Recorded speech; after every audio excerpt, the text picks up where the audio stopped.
Morning 7:30కి Rapido on చేసుకొని పోయాను. వరుసగా 2 రైడ్లు కస్టమర్ దగ్గరికి వెళ్తానే క్యాన్సిల్ చేశారు.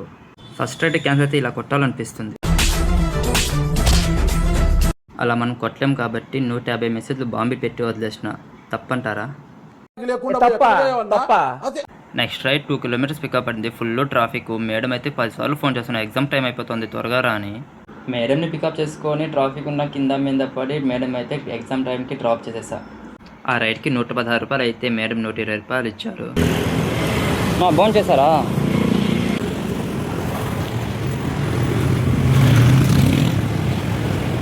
దాంట్లో పార్సల్ బుక్ చేసుకోవచ్చు కదా. ఒకవేళ దీన్ని ఎత్తుకెళ్ళిపోతే ఏం చేస్తారు? కస్టమర్ రైడ్ బుక్ చేసుకుని పార్సల్ ఇచ్చి పంపించారు. టాప్ లొకేషన్కి వెళ్తే మేడం 15 నిమిషాల తర్వాత వచ్చారు. ఇంకా రాలేదన్నా, ఎంతసేపు అన్నా? మేడం పార్సల్ తీసుకొని పైసలు కూడా ఇవ్వకుండా వెళ్ళిపోయింది. మళ్ళీ రిటర్న్ వచ్చి ఇచ్చేసి వెళ్ళింది. 61. ఈరోజు పడ్డ కష్టానికి ర్యాపిడో మామ ఇచ్చిన జీతం ఇది. నైట్ 8:30 టు మార్నింగ్ 7 వరకు చేస్తా. ఈరోజు నైట్ అయితే ఎంత ఎర్న్ చేస్తామో నెక్స్ట్ వీడియోలో చెప్తా. Okay bye.